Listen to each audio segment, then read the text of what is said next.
Halo semuanya, di video pembelajaran kali ini kita akan membahas materi terkait ketenaga kerjaan. Langsung saja disimak baik-baik ya. Happy watching! Pokok bahasan yang akan kita bahas pada materi ketenaga kerjaan kali ini adalah yang pertama, pengertian, yang kedua, klasifikasi tenaga kerja, yang ketiga, kesempatan kerja, yang keempat, faktor yang mempengaruhi kesempatan kerja, yang kelima, jenis-jenis tenaga kerja, yang keenam, masalah ketenaga kerjaan, yang ketujuh, upaya untuk mengatasi masalah ketenaga kerjaan. Langsung saja kita ke pembahasan yang pertama. Ada yang tahu nggak apa sih yang dimaksud dengan ketenaga kerjaan dan tenaga kerja? Menurut Undang-Undang Nomor 13 Tahun 2013, ketenaga kerjaan adalah segala hal yang berhubungan dengan tenaga kerja pada waktu sebelum, selama, dan sesudah masa kerja. Sedangkan tenaga kerja adalah setiap orang yang mampu melakukan pekerjaan guna menghasilkan barang atau jasa, baik itu memenuhi kebutuhan sendiri maupun untuk kebutuhan masyarakat. Dari pengertian tadi terdapat kata setiap orang yang mampu melakukan pekerjaan. Itu berarti tidak semua penduduk bisa dikatakan sebagai tenaga kerja. Karena pada dasarnya tidak semua orang mampu melakukan pekerjaan. Orang yang tidak mampu melakukan pekerjaan inilah yang disebut sebagai bukan angkatan kerja. Jadi kesimpulannya, tenaga kerja itu dapat diklasifikasikan menjadi dua kelompok, yaitu kelompok angkatan kerja dan kelompok bukan angkatan kerja. Langsung saja kita bahas satu persatu yuk. Yang pertama ada angkatan kerja. Angkatan kerja adalah setiap penduduk yang telah memasuki usia kerja, baik yang sudah bekerja, belum bekerja, ataupun yang sedang mencari pekerjaan. Penduduk yang termasuk dalam usia kerja adalah penduduk yang berusia antara 15 tahun sampai dengan 64 tahun. Tidak semua penduduk usia kerja bisa dikatakan sebagai angkatan kerja. Karena hal ini, penduduk yang tidak aktif dalam sebuah kegiatan ekonomi tidak termasuk ke dalam kelompok angkatan kerja. Angkatan kerja dibagi menjadi dua kelompok lagi loh, yaitu angkatan kerja yang bekerja dan angkatan kerja yang tidak bekerja. Pembahasan yang kedua yaitu bukan angkatan kerja. Tenaga kerja yang bukan merupakan angkatan kerja adalah penduduk yang belum atau sudah memasuki usia kerja tetapi tidak berminat bekerja karena suatu alasan. Jika dilihat secara usia, bukan angkatan kerja adalah penduduk yang berusia 0 sampai dengan 14 tahun dan penduduk yang berusia lebih dari 64 tahun. Contohnya adalah pelajar, ibu rumah tangga, dan lain sebagainya.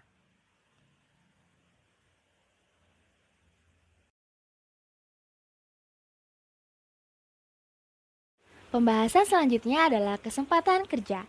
Kesempatan kerja adalah tersedianya lapangan kerja bagi angkatan kerja yang membutuhkan pekerjaan. Kesempatan kerja atau employment dibagi menjadi dua kelompok. Yang pertama adalah bekerja penuh atau full employment, yaitu mereka yang sudah bekerja dan memenuhi syarat antara lain bekerja selama 40 jam kerja per minggu, memiliki upah minimum regional, dan sesuai dengan latar belakang pendidikan atau keahlian yang mereka miliki. Yang kedua adalah setengah menganggur, yaitu mereka yang bekerja di bawah jam kerja normal atau kurang dari 35 jam kerja per minggu dan masih mencari pekerjaan atau masih bersedia menerima pekerjaan. Yang termasuk dalam kategori setengah menganggur ini adalah seorang tenaga kerja lepas yang tidak ada kepastian jam kerjanya.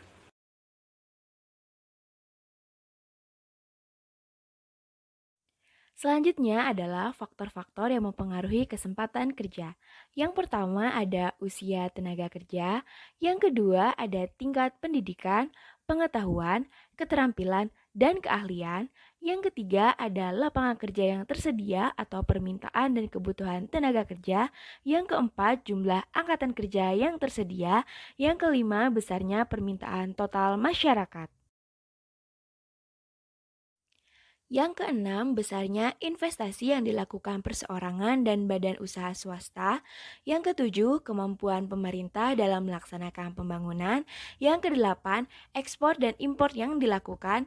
Yang kesembilan, kebijakan pajak yang dijalankan oleh pemerintah. Dan yang terakhir, kerjasama dengan negara lain yang mampu menciptakan kesempatan kerja di luar negeri.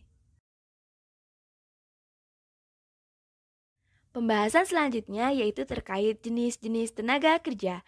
Yang pertama, berdasarkan sifat kerjanya, tenaga kerja dibagi menjadi dua kelompok. Yang pertama, tenaga kerja jasmani. Tenaga kerja jasmani adalah tenaga kerja yang dalam kegiatannya lebih banyak mengandalkan tenaga fisik dalam melaksanakan proses produksi. Contohnya adalah pekerja bangunan, sopir angkutan umum, dan penyapu jalanan. Yang kedua, tenaga kerja rohani. Tenaga kerja rohani adalah tenaga kerja yang dalam pelaksanaan kerjanya lebih banyak menggunakan proses pemikiran, gagasan, dan ide yang bersifat produktif dalam proses produksi. Contohnya adalah seperti manajer, direktur, dan konsultan. Jenis-jenis tenaga kerja yang kedua, berdasarkan keahlian tenaga kerja dapat dibedakan menjadi tiga kelompok. Yang pertama adalah tenaga kerja terdidik. Tenaga kerja terdidik adalah tenaga kerja yang memerlukan kemahiran pada suatu bidang melalui sekolah atau pendidikan. Misalnya adalah dokter, hakim, pengacara, guru, akuntan, notaris, dosen, dan polisi. Yang kedua ada tenaga kerja terlatih. Tenaga kerja terlatih adalah tenaga kerja yang memerlukan latihan dan pengalaman kerja. Misalnya seperti montir, penjahit, dan pelukis. Yang ketiga adalah tenaga kerja tidak terdidik dan tidak terlatih. Tenaga kerja tidak terdidik dan tidak terlatih adalah tenaga kerja yang tidak memerlukan pendidikan dan latihan sebelumnya, hanya mengandalkan tenaga saja. Contohnya adalah seperti pembantu rumah tangga, tukang beca, dan tukang sampah. Jenis-jenis tenaga kerja yang ketiga adalah berdasarkan hubungannya dengan proses produksi. Tenaga kerja ini dibedakan menjadi dua macam. Yang pertama adalah tenaga kerja langsung. Tenaga kerja langsung adalah tenaga kerja di pabrik yang secara langsung terlibat pada proses produksi dan biayanya dikaitkan pada biaya produksi atau pada barang yang dihasilkan. Contohnya adalah karyawan di bagian produksi. Yang kedua adalah tenaga kerja tidak langsung. Tenaga kerja tidak langsung adalah tenaga kerja di pabrik yang tidak terlibat secara langsung pada proses produksi dan biayanya dikaitkan pada biaya operasional pabrik. Contohnya adalah tenaga kerja pada bagian penjualan, marketing, dan periklanan. Jenis-jenis tenaga kerja yang keempat yaitu berdasarkan status pekerjaannya digolongkan menjadi tiga kelompok. Yang pertama ada pekerja lepas atau yang biasa kita sebut dengan freelance adalah orang yang bekerja sendiri dan tidak berkomitmen pada suatu perusahaan. Yang kedua adalah pekerja kontrak. Pekerja kontrak adalah seseorang yang dipekerjakan oleh suatu perusahaan dengan jangka waktu tertentu yang telah disepakati dalam perjanjian tertulis. Yang ketiga, pekerja tetap. Pekerja tetap adalah seseorang yang dipekerjakan oleh suatu perusahaan untuk jangka waktu yang tidak tertentu. Pembahasan selanjutnya adalah masalah ketenagakerjaan. Masalah ketenagakerjaan yang pertama adalah kualitas tenaga kerja yang rendah. Masalah kualitas tenaga kerja yang rendah ini timbul dari akibat tingkat pendidikan yang rendah, baik itu pendidikan formal maupun pendidikan non-formal. Tingkat pendidikan yang rendah ini biasanya terjadi akibat kemampuan ekonomi masyarakat Indonesia yang belum mampu menempuh pendidikan yang tinggi. Akibatnya, saat memasuki usia angkatan kerja, timbullah masalah kualitas tenaga kerja yang rendah. Masalah yang kedua yaitu jumlah kesempatan kerja yang rendah. Jumlah kesempatan kerja yang rendah ini timbul akibat dari produktivitas masyarakat yang rendah sehingga jumlah lapangan kerja tidak sebanding dengan jumlah angkatan kerja. Jika jumlah angkatan kerja tidak sebanding dengan jumlah lapangan kerja, maka akan menimbulkan masalah pengangguran. Masalah yang ketiga adalah persebaran tenaga kerja yang tidak merata. Pembangunan ekonomi yang tidak merata mengakibatkan persebaran tenaga kerja juga tidak merata, sehingga tingkat kesejahteraan suatu daerah dengan daerah lainnya tidak seimbang. Selain itu, tidak meratanya pembangunan ekonomi dapat berimbas pada persebaran penduduk yang tidak merata. Masalah yang keempat adalah masalah pengangguran. Pengangguran merupakan masalah paling besar dalam ketenagakerjaan di Indonesia. Hal ini disebabkan karena tingginya jumlah penduduk Indonesia yang tidak dibarengi dengan kesempatan kerja yang cukup tinggi. Selain itu, rendahnya kualitas tenaga kerja dan pertumbuhan ekonomi juga menjadi faktor dalam munculnya masalah pengangguran ini.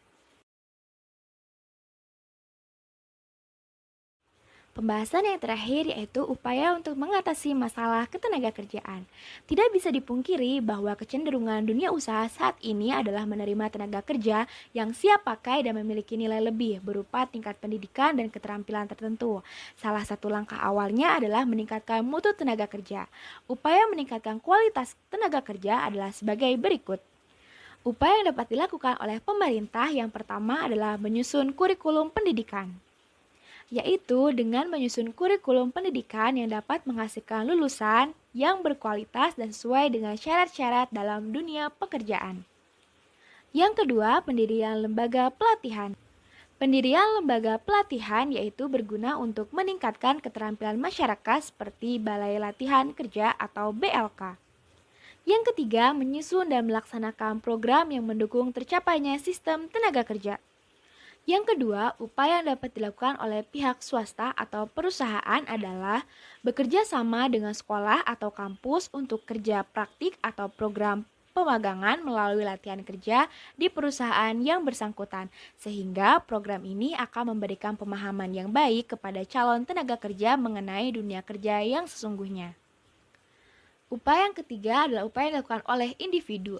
Yang pertama adalah membekali diri dengan berbagai hal yang dikehendaki oleh perusahaan seperti keterampilan komputer, bahasa Inggris, dan meningkatkan tingkat pendidikan masyarakat melalui pendidikan formal, kursus-kursus kejuruan, dan lain-lain. Yang kedua adalah menanamkan jiwa kewirausahaan. Nah, itu tadi pembahasan terkait materi ketenagakerjaan. Semoga bisa bermanfaat untuk kita semua ya. See you and thank you.